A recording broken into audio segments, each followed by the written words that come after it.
Hi hello ನಮಸ್ಕಾರ, welcome back to my channel Shilpa's home diary. ನಾವು Kerala trip ಹೋಗಿರೋ last vlog ಇದಾಗಿರುತ್ತೆ. ಅತಿ ಅದ್ಭುತವಾದ ಜಟಾಯು ನೋಡಿಕೊಂಡು ನಾವು ಬಂದಿದ್ದು ಕೇರಳದ ಕೊಲ್ಲಂ ಡಿಸ್ಟ್ರಿಕ್ಕಲ್ಲಿರೋ ಅಷ್ಟಮುಡಿ ರೆಸಾರ್ಟ್ಗೆ. ಹೆಸರೇ ಒಂಥರ ಚೆನ್ನಾಗಿದೆ ಅಲ್ವಾ? ಸೊ ಬನ್ನಿ, ನಮ್ಮ ದಿನ ಹೇಗಿತ್ತು, ಇಲ್ಲಿನ ಪ್ರಾಪರ್ಟಿ ಹೇಗಿತ್ತು ಎಲ್ಲವನ್ನ ಈ ವಿಡಿಯೋದಲ್ಲಿ ನೋಡ್ಕೊಂಬರೋಣ. ಸಬ್ಸ್ಕ್ರೈಬ್ ಮಾಡದೆ ನೋಡ್ತಾ ಇರೋರು ಸಬ್ಸ್ಕ್ರೈಬ್ ಮಾಡಿಕೊಂಡು ನೋಡಿ, ಕೊನೆವರೆಗೂ ವ್ಲಾಗ್ನ ನೋಡಿ. ಸೊ ಬನ್ನಿ ವಿಡಿಯೋನ ಸ್ಟಾರ್ಟ್ ಮಾಡೋಣ.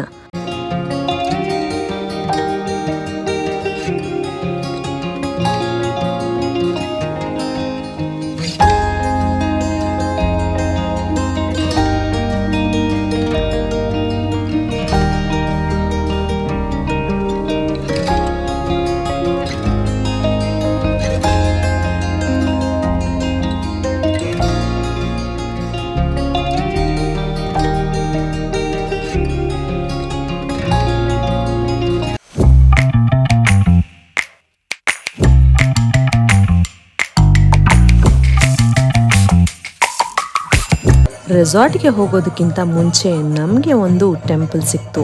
ತುಂಬ ಜೋರಾಗಿ ಹಾಡೆಲ್ಲ ಕೇಳಿಸ್ತಾ ಇತ್ತು. ಸೊ ಕ್ಯೂರಿಯಾಸಿಟಿ ತಡ್ಕೊಳಕ್ಕಾಗದೆ ಟೆಂಪಲ್ ಒಳಗಡೆ ಹೋದ್ವಿ. ಅಲ್ಲಿ ಏನೋ ಉತ್ಸವ ನಡೀತಾ ಇತ್ತು ಅನಿಸುತ್ತೆ. ಯಾವ ಉತ್ಸವ ಅಂತ ಗೊತ್ತಿಲ್ಲ, ಆದರೆ ಸೀರಿಯಸ್ಲಿ ಈ ಹಾಡೆಲ್ಲ ಕೇಳಿ ಒಂಥರ ಮೈಯೆಲ್ಲ ಜುಮ್ ಅನಿಸ್ತಾ ಇತ್ತು. ಕಾಂತಾರ ಮೂವಿ ನೆನಪಾಯಿತು. ಅಲ್ಲಿನ ಉತ್ಸವ ಹೇಗಿತ್ತು ಅಂತ ನೀವೇ ಒಂದ್ಸಲ ಎಕ್ಸ್ಪೀರಿಯನ್ಸ್ ಮಾಡ್ಕೊಂಡು ಬನ್ನಿ.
ಸೊ ರಾತ್ರಿ ಲೇಟಾಗಿ ರೆಸಾರ್ಟ್ಗೆ ಚೆಕ್ ಇನ್ ಆಗಿದ್ದರಿಂದ ವಿಡಿಯೋನ ಕಂಟಿನ್ಯೂ ಮಾಡೋದಕ್ಕೆ ಆಗಲಿಲ್ಲ. ಆದ್ದರಿಂದ ಈ ವಿಡಿಯೋನ ನೆಕ್ಸ್ಟ್ ಡೇ ನಾನು ಕಂಟಿನ್ಯೂ ಮಾಡಿದೆ. ಎಸ್, ನಾವು ಸ್ಟೇ ಮಾಡಿದ್ದು ಅಷ್ಟಮುಡಿ ರೆಸಾರ್ಟ್. ಅಷ್ಟಮುಡಿ ಬಂದು ಇಲ್ಲಿರೋ ಸರೋವರದ ಹೆಸರು. ಇಲ್ಲಿ ಫ್ಲೋಟಿಂಗ್ ಕಾಟೇಜಸ್ಗಳಿದೆ, ಸ್ಟುಡಿಯೋ ಅಪಾರ್ಟ್ಮೆಂಟ್ಸ್ ಇದೆ, ಫ್ಲೋಟಿಂಗ್ ಸೀ ಫುಡ್ ರೆಸ್ಟೋರೆಂಟ್ ಕೂಡ ಇದೆ. ಇಲ್ಲಿ ಲೇಕ್ ವ್ಯೂ ಇರೋದ್ರಿಂದ ಇದು ತುಂಬಾ ಅದ್ಭುತವಾಗಿದೆ. ಸೂಪರ್ ಆಗಿರೋ ಸ್ವಿಮ್ಮಿಂಗ್ ಪೂಲ್ ಇದೆ, ತುಂಬಾ ಕೊಕೊನಟ್ ಟ್ರೀಸ್ಗಳಿರೋ ಗಾರ್ಡನ್ ಕೂಡ ಇದೆ.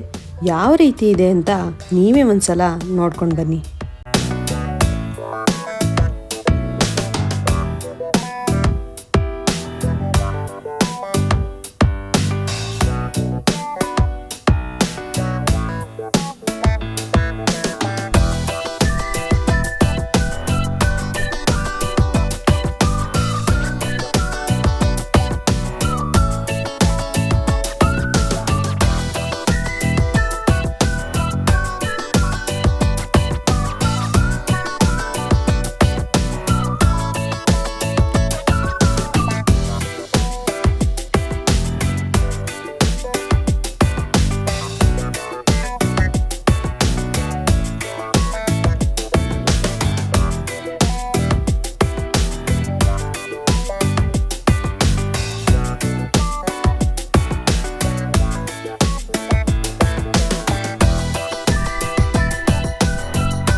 ಸೊ ನಾವು ಸ್ಟೇ ಮಾಡಿದ್ದು ಬಂದು ಫ್ಲೋಟಿಂಗ್ ವಾಟರ್ ವಿಲಾದಲ್ಲಿ. ಈ ವಾಟರ್ ವಿಲಾ ಎಕ್ಸ್ಪೀರಿಯನ್ಸ್ ನಮಗೂ ಕೂಡ ಮೊದಲನೇ ಬಾರಿ ಆಗಿದ್ದು, ಆದರೆ ಎಕ್ಸ್ಪೀರಿಯನ್ಸ್ ಮಾತ್ರ ತುಂಬಾ ಚೆನ್ನಾಗಿತ್ತು. ಈ ಥರ ಒಂದ್ಸಲ ಹೋಗಬೇಕು ಅಂತ ಅನಿಸಿದ್ರೆ ನೀವು ಮಾಲ್ಡೀವ್ಸ್ಗೆಲ್ಲ ಹೋಗೋ ಅವಶ್ಯಕತೆ ಇಲ್ಲ. ನೀವು ಇಲ್ಲೇ ಬುಕ್ ಮಾಡಿಕೊಂಡು ಅಷ್ಟಮುಡಿ ರೆಸಾರ್ಟಿಗೆ ಬಂದರೆ ಇಲ್ಲಿ ನೀವು ಫ್ಲೋಟಿಂಗ್ ವಿಲಾದಲ್ಲಿ ಹೇಗಿರುತ್ತೆ ಅಂತ ಎಕ್ಸ್ಪೀರಿಯನ್ಸ್ ಮಾಡ್ಬೋದು. ಬನ್ನಿ ಫ್ಲೋಟಿಂಗ್ ವಿಲಾ ಅಂದರೆ ಹೇಗಿರುತ್ತೆ ಅಂತ ನೋಡ್ಕೊಂಬರೋಣ.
ನೀವು ಬಾಲ್ಕನಿಯಿಂದ ಲೇಕ್ ವ್ಯೂನ ಸಖತ್ತಾಗಿ ಎಂಜಾಯ್ ಮಾಡ್ಬೋದು.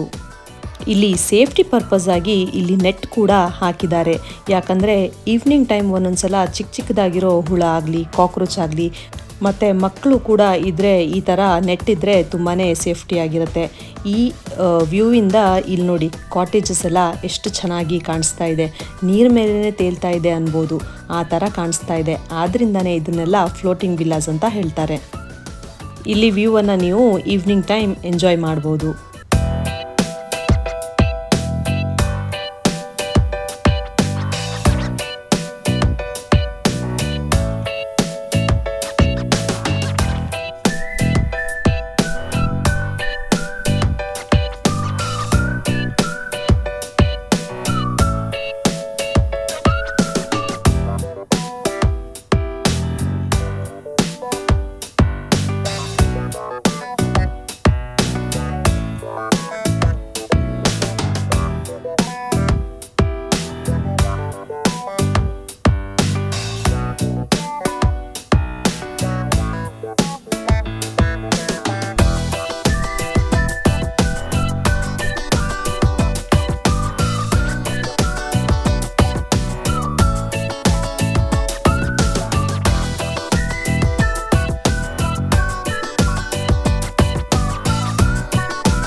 ನೋಡಿದ್ರಲ್ಲ ಫ್ಲೋಟಿಂಗ್ ವಿಲಾ ಎಷ್ಟು ಸಖತ್ತಾಗಿದೆ ಅಂತ.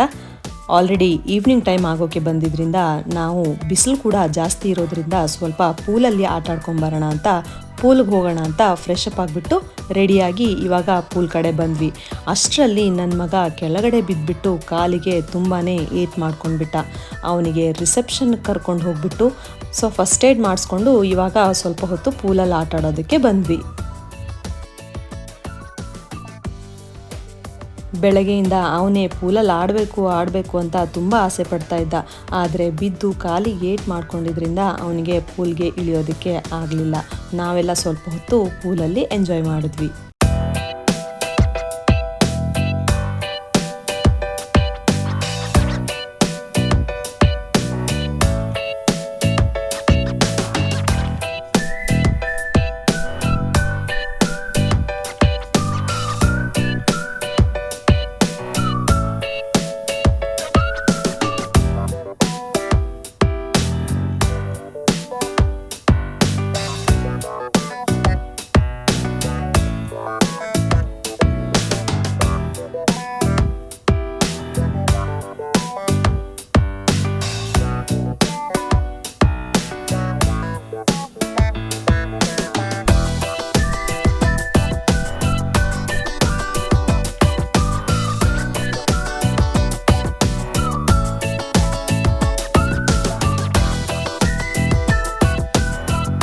ಸೊ ಇಲ್ಲಿ ನೀವು ಬರೀ ಸ್ಟೇ ಅಷ್ಟೇ ಅಲ್ಲದೆ ಶಾಪಿಂಗ್ ಎಕ್ಸ್ಪೀರಿಯನ್ಸ್ ಕೂಡ ಮಾಡ್ಕೊಳ್ಬೋದು. ಶಾಪಿಂಗ್ ಅಂದರೆ ನೀವು ಇಲ್ಲಿ ಒಂದು ಶಾಪ್ ನೋಡ್ತಾ ಇದ್ದೀರಲ್ಲ, ಇಲ್ಲಿ ಎಲ್ಲ ವೆರೈಟಿ ಸಿಲ್ಕ್ ಸ್ಯಾರೀಸ್ನ ಕೂಡ ನೀವು ಪರ್ಚೇಸ್ ಮಾಡ್ಬೋದು. ಇಲ್ಲಿಂದ ಇನ್ನೂ ಸ್ವಲ್ಪ ಮುಂದೆ ಹೋದರೆ ಇನ್ನೊಂದು ಶಾಪ್ ಕೂಡ ಇದೆ. ಅಲ್ಲಿ ಕೂಡ ನೀವು ವೆರೈಟೀಸ್ ಈ ಥರ ವಿಂಡ್ ಚೈನ್ಸ್ ಆಗಲಿ, ಹ್ಯಾಂಡ್ ಬ್ಯಾಗ್ಸ್, ಪರ್ಸ್, ಕುರ್ತೀಸ್ ಎಲ್ಲದೂ ಸಿಗುತ್ತೆ. ನೀವು ಬೇಕಾದರೆ ಅಲ್ಲಿ ಹೋಗ್ಬಿಟ್ಟು ಸ್ವಲ್ಪ ಹೊತ್ತು ಶಾಪಿಂಗ್ ಟೈಮ್ ಕೂಡ ಸ್ಪೆಂಡ್ ಮಾಡ್ಬೋದು. ನೀವು ಕೇರಳದಿಂದ ಯಾರಿಗಾದರೂ ಗಿಫ್ಟ್ಸ್ ತೊಗೊಂಡು ಹೋಗಬೇಕು ಅಂತ ನಿಮಗೆ ಅನಿಸಿದರೆ ನೀವು ಇಲ್ಲಿಂದ ಗಿಫ್ಟ್ಗಳನ್ನು ಪರ್ಚೇಸ್ ಮಾಡ್ಬೋದು. ನಿಮಗೆ ಇಲ್ಲಿ ಪರ್ಚೇಸ್ ಮಾಡೋದಕ್ಕೆ ತುಂಬಾ ಆಪ್ಷನ್ಸ್ಗಳಿದೆ. ಕುರ್ತೀಸಿಂದ ಹಿಡಿದು ಹ್ಯಾಂಡ್ ಬ್ಯಾಗ್ಸ್, ಹೋಮ್ ಡೆಕಾರ್ಸ್ ಎಲ್ಲದನ್ನು ನೀವು ಪರ್ಚೇಸ್ ಮಾಡ್ಬೋದು. ಸೊ ಇಲ್ಲಿ ನಿಮಗೆ ಗಿಫ್ಟ್ಗಳನ್ನು ಪರ್ಚೇಸ್ ಮಾಡೋದಕ್ಕೆ ತುಂಬಾ ಆಪ್ಷನ್ಸ್ ಇದೆ.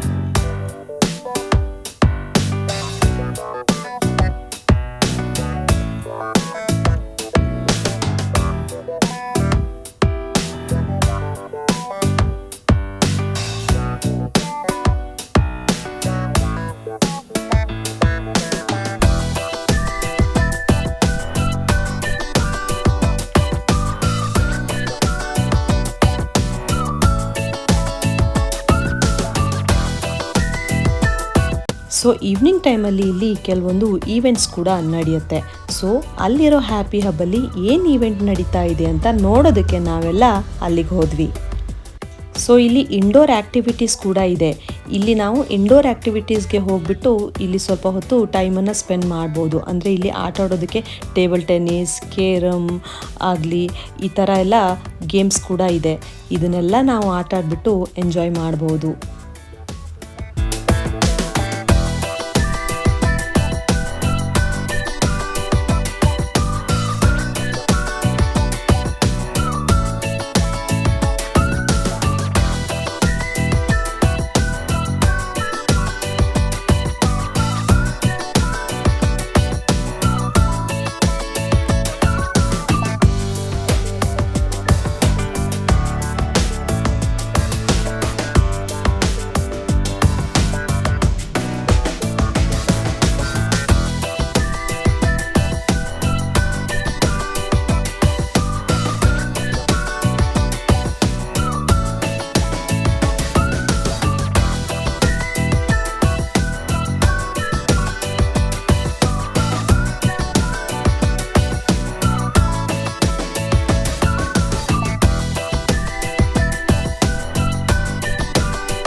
ಸ್ವಲ್ಪ ಹೊತ್ತಾದಮೇಲೆ ಅಲ್ಲಿ ಈವೆಂಟ್ ಸ್ಟಾರ್ಟ್ ಆಯಿತು.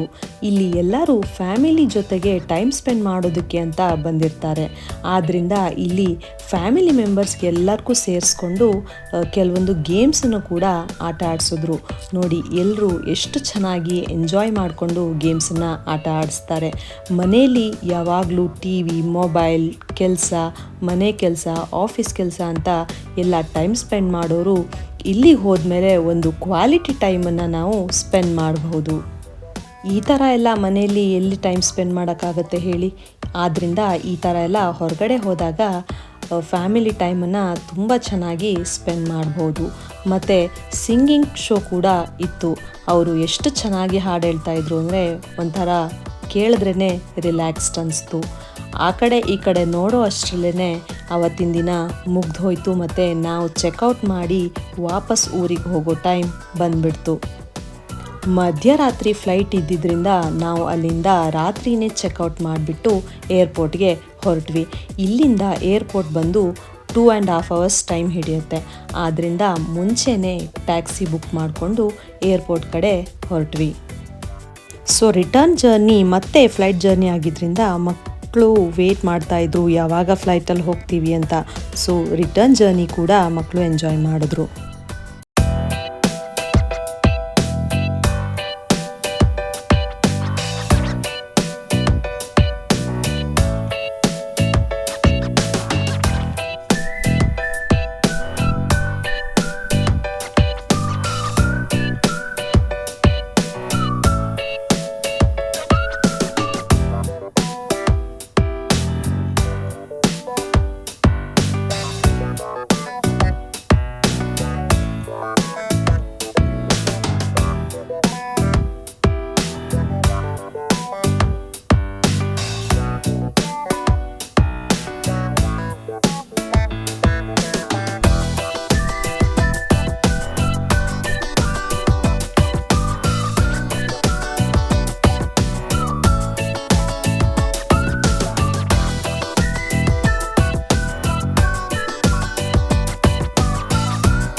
ಫ್ಲೈಟ್ ಹತ್ತಿದಷ್ಟೇ ಗೊತ್ತು ಆಲ್ರೆಡಿ ನಾವು ಬೆಂಗಳೂರು ರೀಚ್ ಆಗಿದ್ದಾಯಿತು ಮತ್ತು ನಮ್ಮ ಕೇರಳ ಟ್ರಿಪ್ ಮುಗೀತು.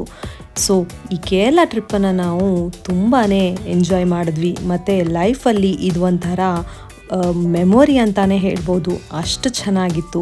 ಸೊ ನೀವು ಕೂಡ ಫ್ಯಾಮಿಲಿ ಟ್ರಿಪ್ಗೆ ಪ್ಲ್ಯಾನ್ ಮಾಡ್ತಾಯಿದ್ರೆ ನೀವು ಕೇರಳಗೆ ಒಂದು ಸಲ ಪ್ಲ್ಯಾನ್ ಮಾಡಬಹುದು, ಅಷ್ಟು ಸುಂದರವಾಗಿತ್ತು. ಈ ವಿಡಿಯೋ ಇಷ್ಟ ಆಗಿದ್ದರೆ ಲೈಕ್ ಮಾಡಿ, ಶೇರ್ ಮಾಡಿ ಹಾಗೂ ನನ್ನ ಚಾನಲ್ಗೆ ಸಬ್ಸ್ಕ್ರೈಬ್ ಮಾಡಿಕೊಂಡು ಸಪೋರ್ಟ್ ಮಾಡಿ. ಮತ್ತೆ ಮುಂದಿನ ವಿಡಿಯೋದಲ್ಲಿ ಸಿಗ್ತೀನಿ. ಅಲ್ಲಿವರೆಗೂ ಎಲ್ಲರೂ ಖುಷಿಯಾಗಿರಿ. ಜೈ ಶ್ರೀರಾಮ್.